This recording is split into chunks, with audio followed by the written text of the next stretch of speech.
va être dehors, soyons ici à l'intérieur pour recevoir ce que Dieu a préparé pour chacun de nous. Gloire à Jésus. Bien. Ce matin, je crois que nous avons notre texte. C'est pas vrai. Nous avons ce matin notre thème ce matin avec certains versets bibliques, versets centrales que nous devons aussi lire. Dans le livre de Jean 1 au verset 12. C'est lui qui a aussi son appui, et dans le livre d'Apocalypse 5, verset 10. Nous allons aussi lire pour pouvoir recevoir quelque chose en ce qui concerne la voix de Dieu, le testament que Dieu a fait pour nous. Bien. Nous pouvons lire cette parole.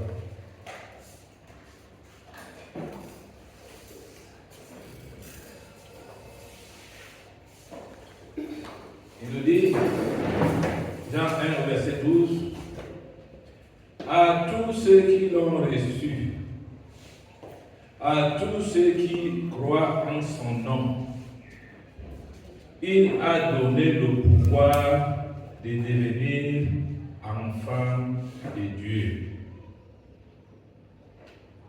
C'est lui, l'Apocalypse 5, au verset 10. Il nous dit, tu as fait d'eux un royaume et des sacrificateurs pour notre Dieu, et ils régneront sur la terre. Parole du Seigneur. Dieu nous bénisse, Seigneur. Et ce dont nous parlons ici principalement au thème, c'est l'autorité dans le service. L'autorité dans le service. Héritage des enfants de Dieu. Héritage des enfants de Dieu. On parle d'autorité dans le service. Bien, quand nous rentrons même à partir de ce terre là où nous vivons, de notre pays, le Cameroun, voilà nos quartiers où nous sommes, il y a aussi ce qu'on appelle les autorités ici, certainement. Dans un arrondissement comme celui-ci, il y a le sous-préfet qui est là, il y a les chefs du village, il y a les commandants, il y a les chefs des quartiers, il y a les chefs de bloc, et voire même aussi les chefs de famille. Alléluia. Et chacun a l'autorité. Mais dès qu'on distingue un peu entre l'autorité de Dieu et l'autorité de l'homme, parce que nous allons comprendre que l'autorité de l'homme est limitée.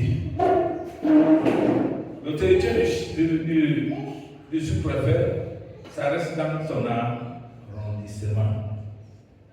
Le chef de village, ça reste dans son village. Le chef de quartier, dans son quartier. Le chef de bloc, dans son quartier. C'est là qu'il a l'autorité. Mais ici, l'autorité que nous parlons ici, en ce qui concerne l'héritage des enfants de Dieu, n'a pas de limite. Il dit, allez faire même toutes les nations ici. C'est-à-dire qu'en commençant à Jérusalem, à Samarie, jusqu'à l'extrémité de la terre. Et il dit, allez, guérissez les malades, délivrer ceux qui sont possédés. Ça veut dire que ce n'est pas limité. Et alors, pour entrer dans ce droit-là, il faut une condition. La condition, c'est qu'il faut faire comment? Il faut être un enfant de Dieu. C'est pour ces raisons que peut-être que nous le disons chaque jour. Mais à un certain moment, Dieu vous ouvre encore l'intelligence, ou alors l'esprit pour pouvoir comprendre d'une autre manière, selon que l'âme que Dieu veut vous parler. Donc ici, Pour entrer dans cet héritage d'enfant de Dieu, il y a donc une condition. Et la condition nous dit ici, à tous ceux qui l'ont reçu. Si vous n'avez rien reçu, vous n'avez pas le droit. On ne peut pas parler de ce qu'on n'a pas. Vous savez, même quand même c'est l'argent, tu ne peux pas dire qu'il va aller acheter le peuple quand tu n'as pas l'argent. Il faut d'abord recevoir l'argent. Vous savez, même l'argent a une autorité. Pour ne pas dire une puissance dans la vie de l'homme. Quand quelqu'un a l'argent, mais ne parle pas fort avec lui. J'ai peut-être été payé. C'est langage courant, nous le connaissons. Pourquoi? Parce qu'il y a quelque chose qui fait sa puissance, son autorité. D'autres dans la maison, personne ne doit bouger. Voilà le langage que nous donnons. C'est un porteur. Donc, il faut se soumettre au porteur. Sinon, vous n'allez rien recevoir. Ici, donc, le Seigneur dit à tous ceux qui l'ont reçu. Qui ont reçu qui? Qui ont reçu quoi? Jésus-Christ. Jésus est là. Il est disponible. Il a besoin que toi tu le reçois. Tu dois le recevoir pour que tu entres dans l'héritage que Dieu a fait pour toi. Tu n'entres pas. Tu n'attends rien. Et il dit donc à tous ceux qui l'ont reçu. Donc ça veut dire que ceux qui n'ont pas reçu, ils font comment? Ils ont le droit. Et il dit, comme tu as reçu, et à tous ceux qui croient en son nom. Parce que quand il devient, tu l'as reçu, et tu crois en son nom.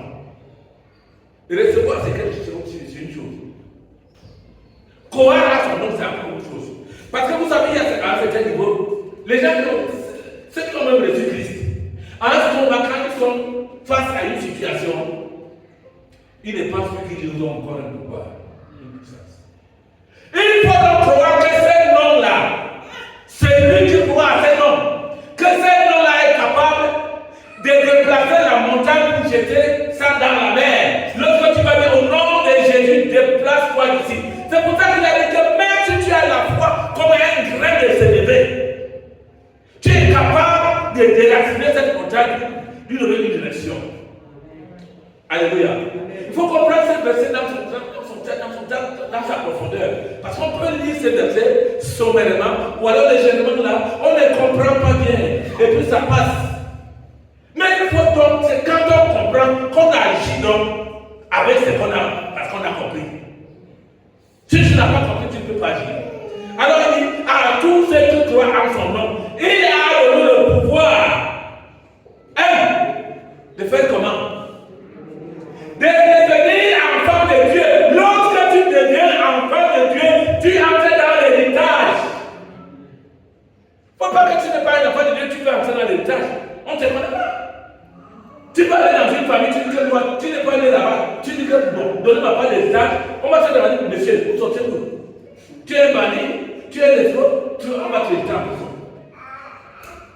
Est-ce que tu peux quitter et aller diviser les terres chez moi? Dans ma famille. Si tu n'es pas de cette famille. Non. Il faut d'abord être dans la famille là. C'est pour ça que le Seigneur nous dit ici à tous ceux qui l'ont reçu, à tous ceux qui croient en son nom, il a donné le pouvoir de devenir enfant de Dieu. Et s'il faut compléter le verset, il dit lesquels sont nés non de la volonté de l'homme, mais de la volonté de Dieu. Vous savez que la volonté de Dieu dépend de Dieu, lui, il est souverain. Ce qu'il veut, ça s'accomplit. Oui. S'il décide peut-être que la terre doit devenir maintenant plutôt le ciel, et le ciel devient la terre, tu vas refuser. Qui était d'abord dans son conseil lorsqu'il le faisait? Personne.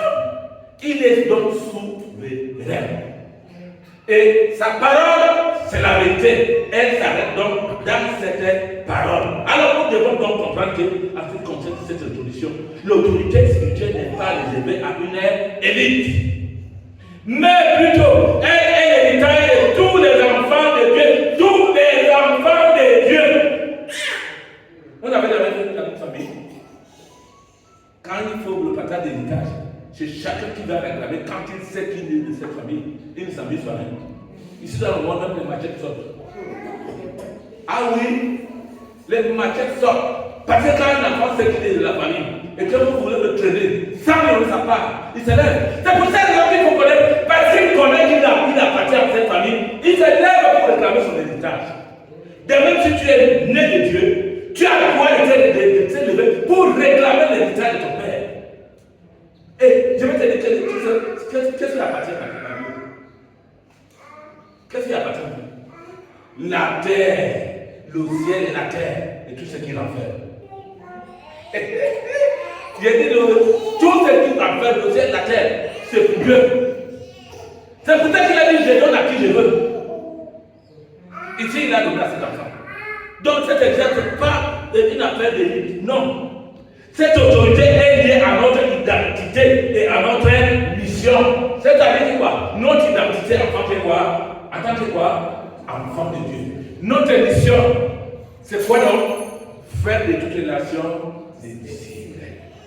En commençant par où? Par ta famille. Vous savez quand il dit Jérusalem, parce que les apôtres se trouvaient à Jérusalem. Donc, Jérusalem, c'est ta famille.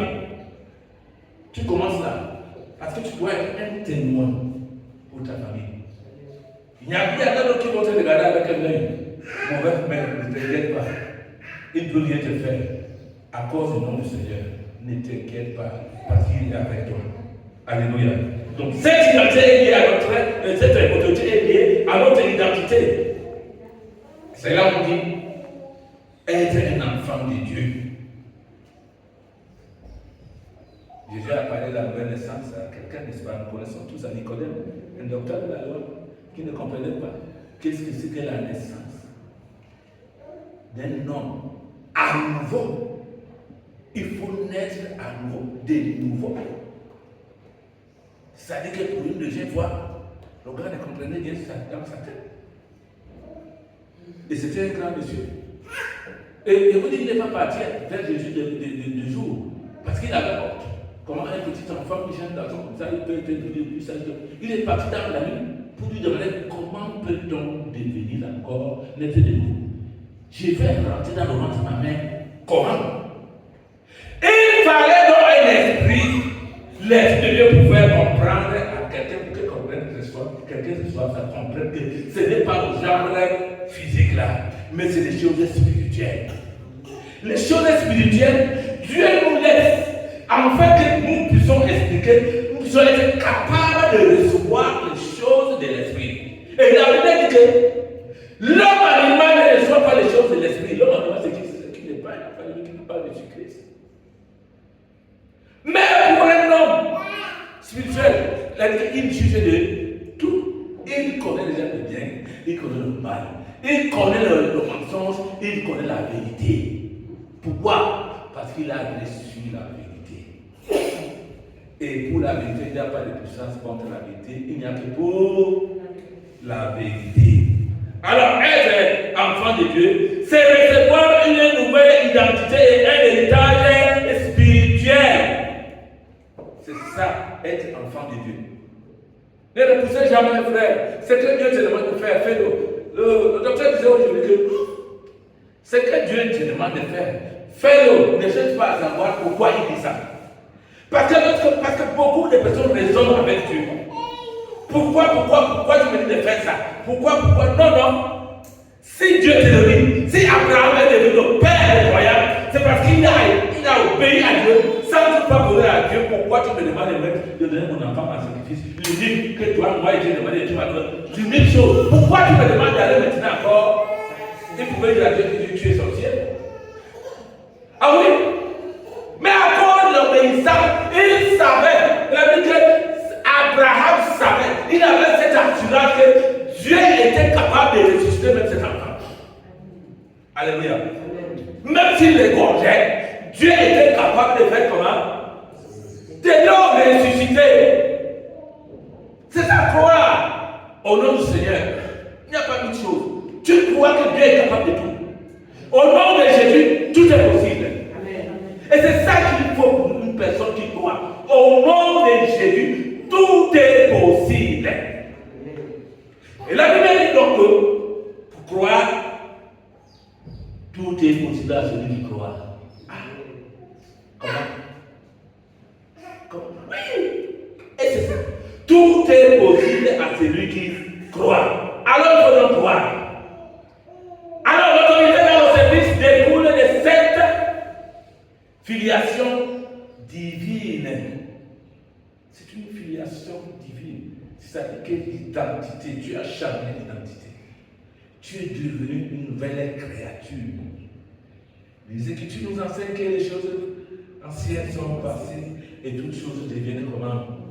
Parce que tu es entré dans l'héritage de Dieu. C'est tout. C'est ça qui est le nouveau. Quand nous pouvons comprendre, c'est tout ce qui est le nouveau. Pourquoi? Parce que tu as changé d'identité. Tu rentres dans un nouvel héritage. L'héritage du Dieu créateur. C'est lui qui a tout. Et c'est très important d'être sage ainsi. Beaucoup ne comprennent pas et ils jouent avec certaines promesses que Dieu a besoin. Et d'autres même vont jusqu'à mourir sans toutefois recevoir Christ, sans toutefois devenir un enfant de Dieu. À cause de quoi? De l'ignorance. Faute de connaissance. Il est le prêtre et mon peuple prie. Il faut connaître. Lorsqu'on connaît, on est capable de s'élever. Donc, ça, vous pouvez comprendre que l'objectif dans l'autorité, dans le service, découle de cette filiation divine. Alors, ça veut dire qu'en partie de là, il y a une puissance qui agit. Dieu agissait souvent avec les gens. Et nous allons voir un exemple parce que Dieu avait choisi son serviteur. Et lorsqu'il pouvait l'invoquer, devant même plusieurs personnes, il le répondait. Et tout ce qui était là, malgré qu'il pouvait être seul, tous ces gens-là étaient confus. Ils ne comprenaient plus. Il fallait pouvoir, parce que Dieu voulait faire une différence entre ces choses. Alors, nous allons donc voir dans le livre de roi, par exemple, un roi, vous savez que ces choses-là,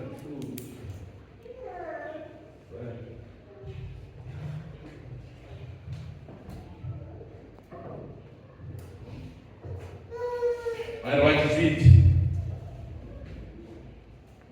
verset 36.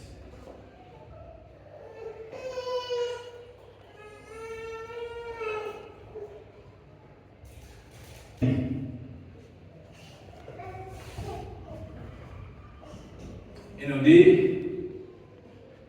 au moment de la présentation de l'offrande, Élie, le prophète, s'avança et dit, Éternel, Dieu d'Abraham, d'Isaac, d'Israël, que l'on sache aujourd'hui que tu es Dieu en Israël, que Jésus ton serviteur et que je fais toutes ces choses par ta parole.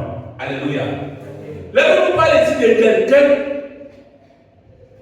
qui servait Dieu, que Dieu a choisi, et il a mis son esprit. Et il avait donc un affrontement contre tout un peuple. Un peuple de magiciens, des sorciers qui adoraient les petits dieux. Il fallait qu'on sache qui est le vrai Dieu. Alléluia. Donc il était devant un défi. Alors lorsqu'il se lève pour agir, après que tous ces gens-là, on dit jamais tu as quel Dieu. Frère, il faut montrer que le Dieu que tu sers, c'est lui qui est le vrai Dieu. Sinon les gens ne pourront pas croire, ils ne pourront même pas avoir peur de croire. Mais ici, il avait confiance à son Dieu. Devant 450 balles, il était là. Il s'est lève. Au moment de la présentation de l'offrande, Élie le prophète s'avance et dit, il n'a pas commencé à dire, il a dit d'abord, Éternel Dieu d'Abraham, d'Isaac et d'Israël, que l'on sache aujourd'hui que tu es Dieu, que c'est toi qui es Dieu.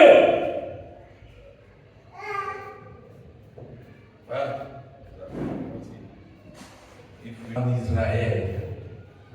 Vous savez, même dans ta famille, quand tu arrives là, il faut dire aux gens que j'ai un Dieu. Le Dieu de cette famille, c'est mon Dieu. Alléluia. Dis-le comme ça. Dis-le dire que le Dieu de cette famille, c'est mon Dieu.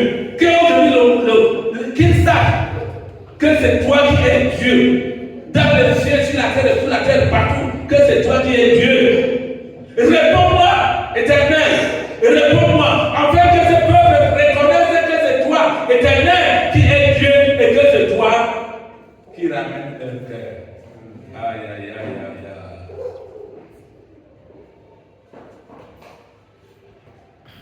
Quand Élie a invoqué Dieu, je vous dis souvent que pour attraper Dieu, on attrape dans sa parole.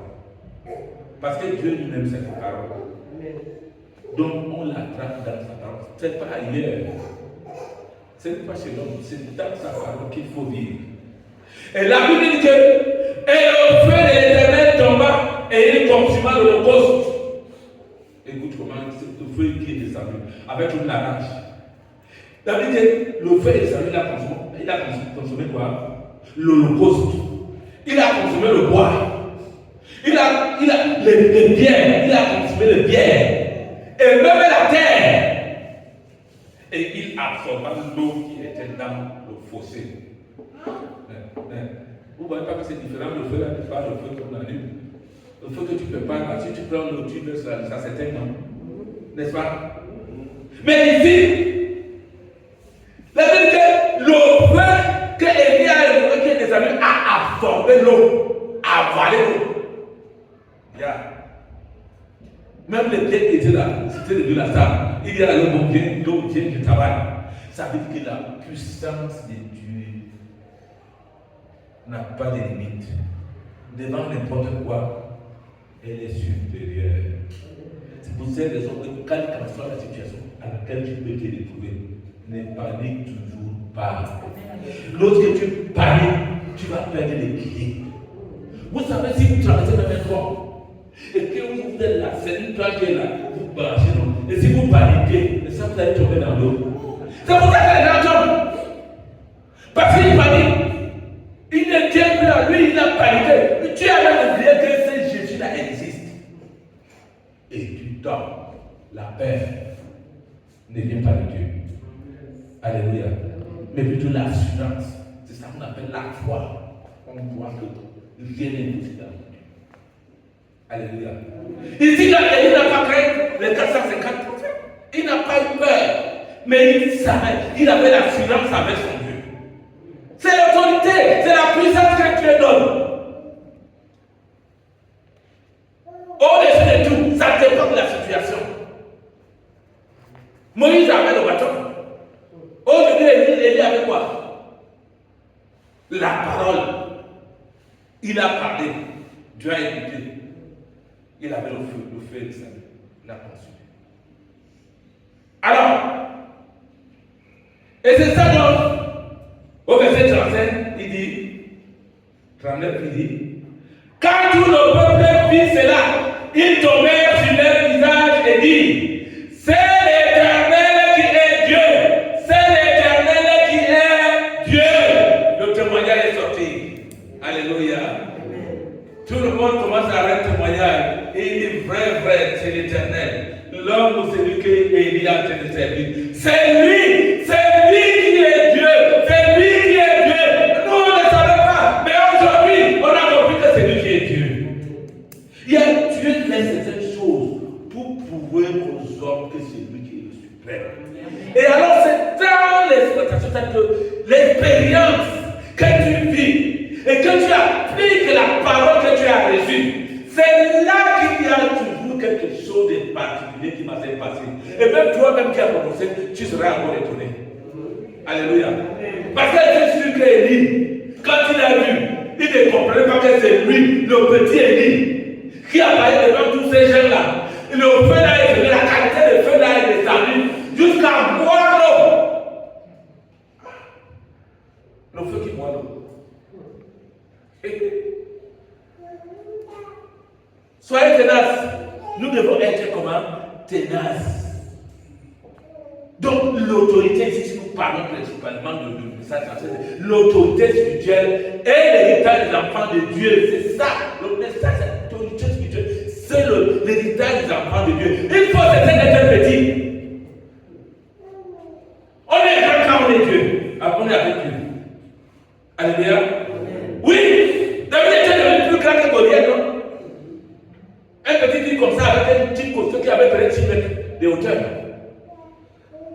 Il était petit. Mais le monde voyait qu'il était petit. Mais lui se voyait plus gros. Et il parlait à un gros homme. Qu'aujourd'hui, la tête ne sera plus sur toutes ses épaules. Moi, le petit que vous voyez là, ce n'est pas moi. Pourquoi? Parce que moi, je combats au nom de l'Éternel. Ouais! Si tu combats au nom de l'Éternel, c'est Dieu qui est en toi qui combat. Sachons donc combattre au nom de l'Éternel. Alors, cette autorité-là qui est donnée pour les enfants de Dieu, c'est donné pour servir et régner. Servir et régner. Quand on est avec Dieu, on le sait, on règne. Et le livre d'Apocalypse, ça nous a dit quoi? C'est dit, tu as fait d'eux un royaume de sacrificateurs pour notre Dieu, et ils régneront sur terre. N'attends pas aller régner au ciel. Parce qu'au ciel, quand tu règnes ici, tu vas seulement entrer dans le règne du roi des rois, Jésus-Christ. Parce qu'il y a le règne de Christ, où il est roi. Il faut comprendre qu'il y a deux royaumes.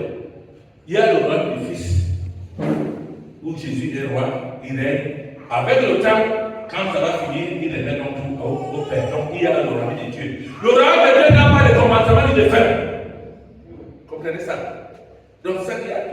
Parce que Jésus a été envoyé. C'est pour ça qu'il a envoyé. On a appelé le roi d'homme. Il est le roi des rois d'homme. C'est Jésus. Mais il y a donc le royaume des cieux où Jésus est le roi et le royaume des dieux où Jésus, Dieu lui-même est roi. Comprenons comme ça. Alors c'est pour ça qu'il dit, tu as fait d'eux un royaume, c'est un vieillard qui parlait de cela dans le livre de un royaume des sacrificateurs pour notre Dieu et ils régneront sur terre. Tu dois régner, tu as le pouvoir, Dieu te donne le pouvoir à partir d'ici. C'est le pouvoir qui te donne. Tu n'auras pas besoin encore d'aller exercer ce pouvoir là-bas au ciel parce que tu seras avec le roi des rois, Jésus-Christ. Là-bas, il n'y aura plus de guerre. Tu seras seulement, alléluia, la famille va finir. La mort serait déjà enchaînée, Jésus dans les temps de Dieu. Toi, tu seras seulement avec le roi des rois. Tu n'auras seulement, alléluia, tu seras seulement la joie. Tu vas seulement sauf que danser. Alléluia. Manger et vivre. Alléluia. Mais ici, tu dois régner. C'est pour ça qu'il te donne l'autorité de régner. C'est une puissance. Et il n'y a aucune puissance qui peut l'égaliser. Absolument pas. Il te donne pour faire. L'autorité spirituelle est un héritage qui nous rend donc participants au règne de Christ. Il nous rend comment? Participants au règne de Christ. On va participer au règne de Christ. La Bible nous dit que Jésus ne peut revenir, mais il va plus toucher le sol de la terre. Alléluia. Il va les séparer. Les morts en Christ, premièrement, ressusciteront. Et nous, les vivants, si tu seras encore vivant, c'est pour ça qu'il faut aussi se mourir, mais en Christ. Les gens qui croient que Béla est parti mourir encore dehors, c'est pas bon. Il faut mourir en Christ, il revient. Il va les tirer chaque complètement en l'air. En l'air, il va plus sur le sol. Ne pensez pas qu'on sera aligné pour les gens comme on dit souvent que toi tu passes, on te pose des questions. Viens. C'est lui qui défie la parole et dit comment juger. Juger, c'est-à-dire condamner. Tu as le tu as condamné. Il n'y a pas que. On va saisir le tribunal comme tu entends qu'il y a le tribunal. Ce n'est pas le genre là des hommes. Où tu vas t'aligner, il y a le box là, le président là avec sa robe, Jésus, Dieu, il va mettre sa robe, il va poser le bas. Les gens vont commencer avec Dieu qui tape, ne tournez pas mon diable. Ce n'est pas le genre là. Alléluia. Et il n'y a pas ça là-bas. Tout finit. Là. Tout là, ici. Ne vous abusez pas. Alléluia. Donc l'autorité spirituelle est un héritage qui nous rend participants au règne de Christ. Et nous avons comme application première exercer notre autorité pour bâtir, protéger, édifier l'Église et la société. autorité. Si on te donne l'autorité, tu n'exerces pas, ce n'est pas normal. Vous savez, au village, quand on installait le chef de quartier, vous savez ce que le chef du village disait? Il dit qu'il faut le prendre, il faut le prendre. Il dit qu'il faut que les gens viennent se plaindre. Donc même s'il y a une situation, je viens te voir, tu arrêtes dans le dit il faut te plaindre. Il faut te plaindre. Il dit il faut te plaindre, il faut te plaindre, il faut te plaindre. Parce que là-dedans, ils font comment? Ils boivent, ils mangent dans la nature, ils prennent l'argent. Devant moi, ce n'est pas qu'on est venu dire. C'est là que j'ai secoué la tête déjà. Il dit, ça, je vous comprends tout. Alléluia. Il ne s'agit pas pour rien, pour la chefferie. C'est pour le bien. C'est pour ça. Donc ici, notre autorité spirituelle était des gens qui nous rendent participants pour la vie de Christ. Oui, alliés à son règne. C'est ça. Là, c'est bon. Donc, application. Premier. Exercer notre autorité pour bâtir, protéger. Tu bâtis, tu protèges. Tu bâtis, tu protèges. Tu édifies l'Église et la société. Parce que vous savez, même quand on le témoignage ici, ce n'est pas pour celui-là qui a vécu le témoignage. Le témoignage que nous pouvons donner ici, c'est pour les autres. Ça édifie les autres. Pour comprendre que ce que Dieu a fait pour lui aujourd'hui, mais il est capable aussi de faire pour moi. Ah oui, c'est pour ça qu'il y a le témoignage. Et le témoignage est important. Si Dieu fait quelque chose pour toi, tu caches pas. Dieu lui-même, avant de te donner le pouce là, il sait que tes ennemis sont là. Il prend, il te donne. Tes ennemis voient. Ils vont bavarder, mais ils ne feront rien. C'est pour ça qu'on dit que la bénédiction de Dieu n'est accompagnée d'aucun chagrin. Tu manges, tu donnes propre. Tu rêves même propre. Mais l'autre là, tu ne peux pas donner bien. On va d'abord te demander de saluer un pacte. Avec quoi? Le sang. Le sang là, ce n'est pas le sang des boucs. Alléluia. Alors, cette autorité nous permet de résister aux ténèbres et d'apporter la transformation, l'influencer nos familles, nos communautés et nos nations. Donc, c'est quelque chose, c'est une autorité qui nous permet de résister aux ténèbres. Quand on parle de ténèbres, on parle de mal, de ce qui est mauvais. Parce que Satan, lui, ça c'est calculé ce qu'il veut te détruire. D'abord, son travail là, nous c'est clair que vous ne violez pas les desseins du ciel. Il est là pour détruire, égorger. Quand il y a panique dans la famille, il vient, il sème la confusion, le désordre. Vous vous déchirez, ton frère, tu veux dire quoi? Tu vas voir une famille se soulever ici. Parfois, c'est les matin qui sortent. Ils se blessent là, ils sont dans les justices, d'autres on enferme. Quand on enferme les gens, c'est la haine qui est allumée. Ah oui? Et ça ne pourra jamais quitter dans la tête des gens. Mais si tu n'es pas en Christ, c'est quand tu es en Christ que tu parles normalement. Quand tu n'es pas en Christ, tu gardes un peu. Tu dis, quand un jour ça va encore revenir, tu dis, ah, l'autre jour, j'ai décidé. Aujourd'hui, tu deviens encore. Non, tu n'as pas donc pas pardonné.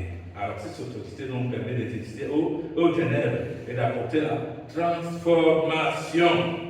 Application pratique.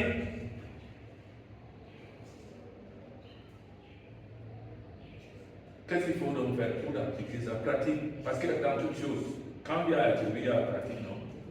Il faut donc aller sur le terrain et appliquer ceci. Vous m'avez dit. Vivre chaque jour avec la conscience de notre identité en Christ. Hein? Pour appliquer. Vivre comment? Chaque jour avec la conscience de notre identité, de ton identité en Christ. Parce que quand ta conscience garde l'identité Christ en toi, que tu as en Christ, quand c'est là, à chaque moment, tu vas manifester la pensée qui est toujours en Christ. Tu vas aussi manifester même le pouvoir qui est en Christ. Tu vas aussi manifester même l'autorité qui est en Christ. Pourquoi? Parce que ceci est dans ta conscience. La conscience, c'est une assurance. Quand tu fais ça veut dire que tu as que tu crois ton identité en Christ, et c'est là, dans ta conscience. Vous savez, la conscience, c'est quelque chose. Nous connaissons sur la conscience, chaque personne est consciente. La conscience, c'est quelque chose quand tu voles, tu fais des choses. La conscience, même si tu dis que ce n'est pas moi, la conscience qui dit la nature, c'est quoi? C'est quoi? C'est toi, tu as volé. Mais tu as volé. Non, moi je n'étais jamais ici. Tu commences à dire, Jésus, même le gardien dedans. Tu dis que tu jures pour rien. C'est toi qui as volé. C'est ça dont on appelle la conscience. C'est pour ça que nous parlons aussi de vivre chaque jour avec la conscience de notre identité en Christ, que tu appartiens à Christ.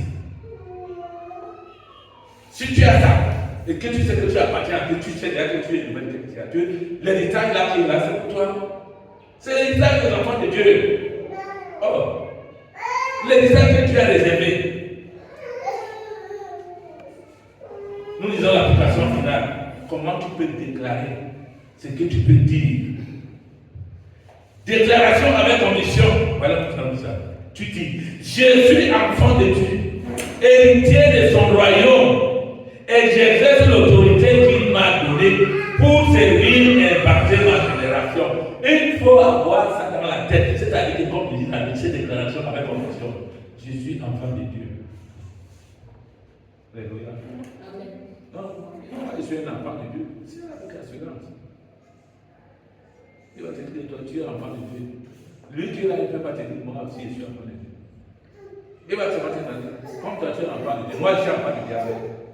Il veut que c'est toi qui dises que c'est lui qui est enfant de Dieu. Non, c'est ta bouche, c'est qu'elle là, ta conviction qui te fait dire que je suis enfant de Dieu. Ah oui, c'est ta conviction qui le dit. Donc, je suis enfant de Dieu, héritier de son royaume. Tu es héritier du royaume de Dieu. N'ayez pas peur de prononcer ça, de dire ça. Le Dieu ne doit pas vous mettre le doute dans la tête. Il faut le dire que tu es héritier de son royaume. Et j'exerce l'autorité qu'il m'a donnée. Et j'exerce l'autorité qu'il m'a donnée. N'allez pas quelque part, quelqu'un qui se dit, les gens là avec les trucs là. Vous savez, les gens qui font même les trucs là, les gars, ils disent qu'ils font là-bas, c'est rien. Dernièrement, je posais avec quelqu'un à Marseille. Il dit que lui-même fait ça, mais il a dit que c'est un examen. Ça veut dire que tu vois la voyance là. Parce que chez nous, on utilise un truc là qu'on appelle l'araignée. C'est costaud comme ça. Pour ça, on dit le gabi. Le gabi. Il dit que quand tu fais ça, le jour qu'il va t'insulter, c'est fini. Et c'est vrai. J'ai des jeunes frères dans la famille qui faisaient ça ici. À la carte de moins d'un an. Ils faisaient des jeunes, moi je suis même les ils faisaient ça. Donc il y a certaines choses où ils veulent voir leur Dieu là, que leur Dieu les parle. Il va les parler. Il te dit la situation de l'autre. Mais toi-même, tu ne connais pas le jour que tu vas mourir. Il a commencé par te dire. C'est pour ça que quand il dit qu'il utilise le mot insulté là, ça veut dire que parfois il te quand tu réponds même. Tu trouves les trucs là que tu as posé, tu viens, tu trouves qu'il a fait gagner le temps. Tu ne peux rien dire, ça veut dire qu'il t'a insulté. Vous comprenez non? Si tu faisais ça, les fais plus. Alléluia. Si tu faisais ça, tu fais plus. Et si tu considères que c'est là, c'est des considérations. D'abord, c'est une abomination devant Dieu. Donc, il faut donc, je suis enfant de Dieu, héritier de son royaume, et j'exerce l'autorité qu'il m'a donnée pour servir et impacter ma génération. Gloire à Dieu. Ça, c'est la parole du Seigneur ce jour. Alléluia. Que Dieu nous bénisse.